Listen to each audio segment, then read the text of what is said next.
Hello friends, welcome to the tech. तो आज हम डिस्कस कर रहे हैं इंजीनियरिंग सर्विसेज 2020 का पेपर सिविल इंजीनियरिंग का, और इसको बहुत ही डिटेल वे में हम डिस्कस करेंगे और उससे बहुत सारी कॉन्सेप्ट को हम समझने की कोशिश करेंगे, क्योंकि यदि हम एक पेपर को अच्छे तरीके से डिस्कस कर लेते हैं तो उससे हमारे क्या है बहुत सारे कॉन्सेप्ट क्लियर हो जाते हैं। क्वेश्चन क्या है, when the deposit of efflorescence is more than 10% but less than 50% of the exposed area of the brick, the presence of efflorescence is। मतलब इसमें ये पूछ रहा है आपसे कि यदि 10% और 50% के बीच में इफ्लोरेसेंस है तो उसको हम किस टाइप का इफ्लोरेसेंस बोलेंगे। तो देखिए इसमें क्या होता है, यदि आपका लेस देन 10% है तो उसको हम बोलते हैं स्लाइट, ठीक। और यदि 10% से 50% के बीच में है तो उसको हम बोलते हैं मॉडरेट, ओके। और यदि आपका 50% से ज़्यादा है तो उसको हम बोलते हैं हैवी। तो यहाँ पे जो है 10% और 50% के बीच का पूछा है, इसलिए इसका आंसर क्या होगा, मॉडरेट। बाकी यदि आपको समझना है डिटेल में इफ्लोरेसेंस क्या होता है तो वो भी अपन देख लेते हैं। आप देखिए इफ्लोरेसेंस क्या है। Efflorescence is the crystalline salty deposit that can occur on the surface of the brick, masonry और concrete. It is generally white और ऑफ वाइट कलर। मतलब जो भी आपका वाइट पैचेस बनते हैं तो उसी को हम इफ्लोरेसेंस बोलते हैं, ठीक है। अब हम बात करते हैं नेक्स्ट सेकंड नंबर क्वेश्चन की। वीडियो को यदि आप लाइक करेंगे तो मैं ऐसे ही क्वेश्चन पेपर आपको डिटेल्ड वे में डिस्कस करता रहूँगा। Mohs scale is used for stone to determine. देखिए मोह स्केल जो होता है वो बेसिकली किसके लिए होता है, आपको पता होगा, हार्डनेस के लिए होता है। किसके लिए होता है, हार्डनेस के लिए, ठीक है।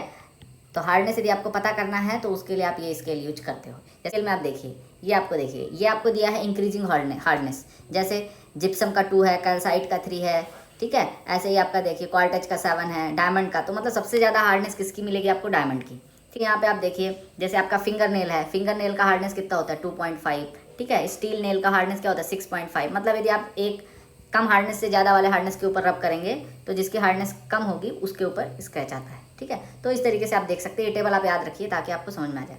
ये वही स्केल पूछा है जो आपसे एग्जाम में, वही स्केल के बारे में मैं आपको बता रहा हूँ, ठीक है। तो बेसिकली ये क्या क्या डिनोट कर रही है, हार्डनेस। क्या डिनोट कर रही है, हार्डनेस। तो अब इसका आंसर आपको, मुझे ऐसा लगता है कि आप कभी क्वेश्चन पूछा जाएगा तो आप इसका आंसर दे पाएंगे। नेक्स्ट है क्वेश्चन नंबर 3। क्वेश्चन नंबर 3 क्या है, क्वेश्चन नंबर 3 में क्या बोल रहा है, which of the following condition are recommended for using sulphate resisting cement. देखिए सल्फेट रेजिस्टिंग सीमेंट क्या होता है, बेसिकली आपको पहले वो समझना पड़ेगा। उसमें क्या कंटेंट होता है, C3A का, C4AF का, वो सारी चीज़ें आपको समझना पड़ेगा, क्योंकि क्वेश्चन ये पूछा है, फिर अगला क्वेश्चन जो फ्रेम होगा तो थोड़ा सा आपको चेंज करके पूछ सकता है। तो यदि आप पूरा सल्फेट रेजिस्टिंग सीमेंट ही समझ लेते हैं तो आपको बहुत आसानी होगी। सल्फेट रेजिस्टिंग सीमेंट क्या होता है, sulphate resisting cement is the type of Portland cement in which the amount of try calcium silicate is restricted.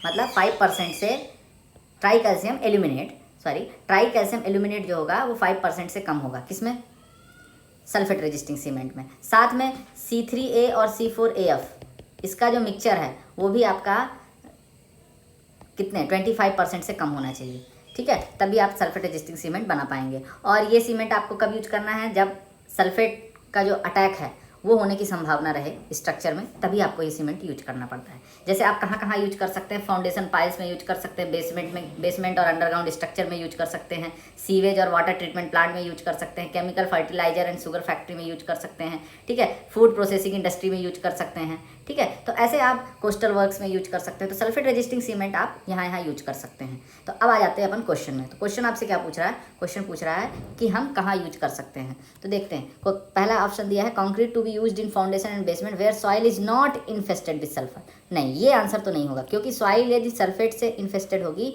तभी हमको यूज करना है, इसलिए ये आंसर तो नहीं होगा।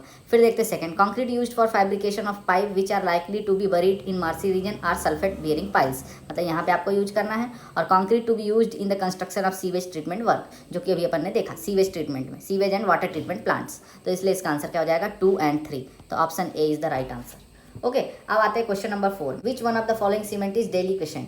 डेलिक्वेशन सीमेंट का मतलब है कि जो ऐसा सीमेंट जो डेलिक्वेशन मतलब आप बेसिकली समझ सकते हैं कि जो एटमॉस्फेयर से मॉइस्चर अट्रैक्ट करता है, तो वो सीमेंट आपका डेलिक्वेशन हो जाएगा। जैसे कैल्शियम क्लोराइड इसका आंसर होगा, कैल्शियम क्लोराइड सीमेंट। और इसका अपोजिट क्या हो जाएगा, वाटर रिपेलेंट सीमेंट, ठीक है। तो इसमें आंसर क्या होगा, ऑप्शन सी। नेक्स्ट है आपका, इसको आप हिंदी में बोलते हैं अवशोष्य। क्या बोलते हैं हिंदी में, अवशोष्य, ठीक है। नेक्स्ट है आपका question number 5, consider the following data for concrete and mild exposure, concrete with mild exposure. Water cement ratio दिया है आपको 0.50, वाटर दिया है आपका कितना 191.6 लीटर। तो आपसे पूछ रहा है सीमेंट कितना होगा, तो आप क्या करिए, simple 191.6 divided by cement is equal to 0.50। तो यहाँ से सीमेंट आप निकालेंगे तो क्या आएगा 191.6 डिवाइडेड बाय 0.50, तो यदि आपका 383 kg/m³। This is the answer. तो इसका ऑप्शन क्या हो जाएगा, सी। नेक्स्ट है आपका क्वेश्चन नंबर 6, काफ़ी इंपॉर्टेंट क्वेश्चन है और काफ़ी कंसेप्चुअल है। The strength of a fully matured concrete sample is 500 kg/cm²।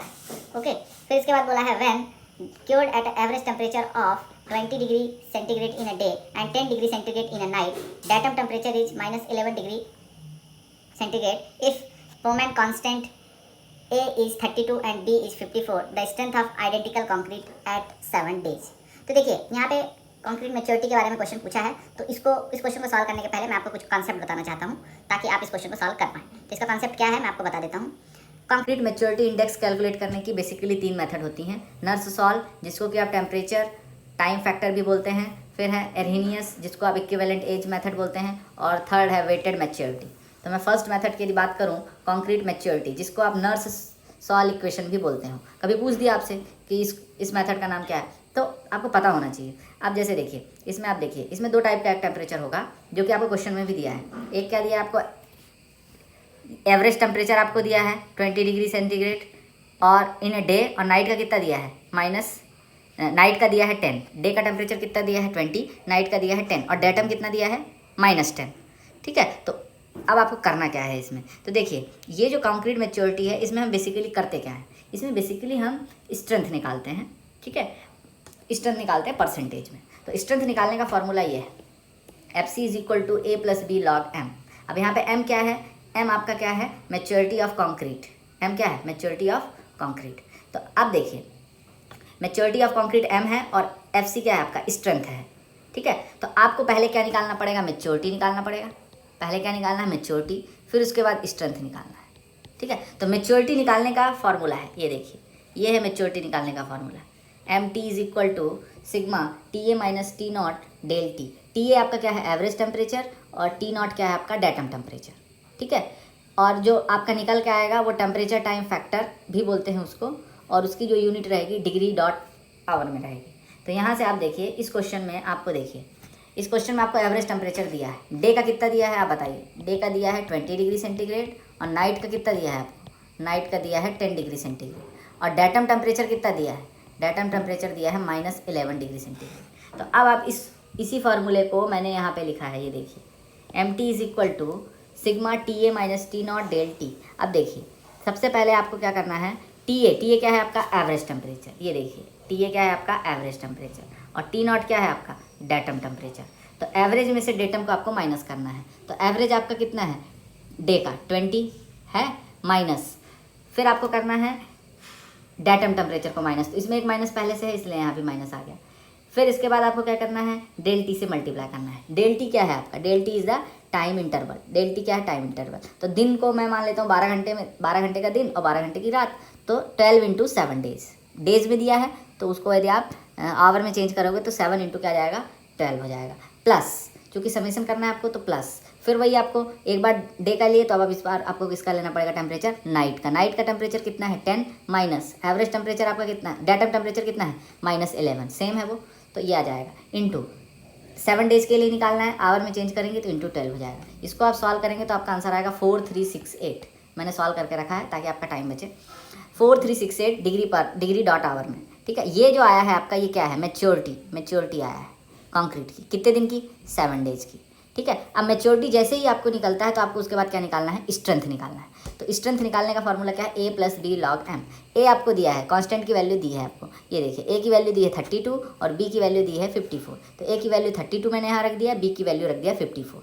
Log M की वैल्यू आपकी आई 4368 डिग्री/आवर में। तो इसको आपको 1000 से डिवाइड करके रखना है, ये चीज़ आप थोड़ा सा ध्यान रखेंगे। तो यहाँ से आपका जाएगा, ये परसेंटेज में आएगा 66.57%।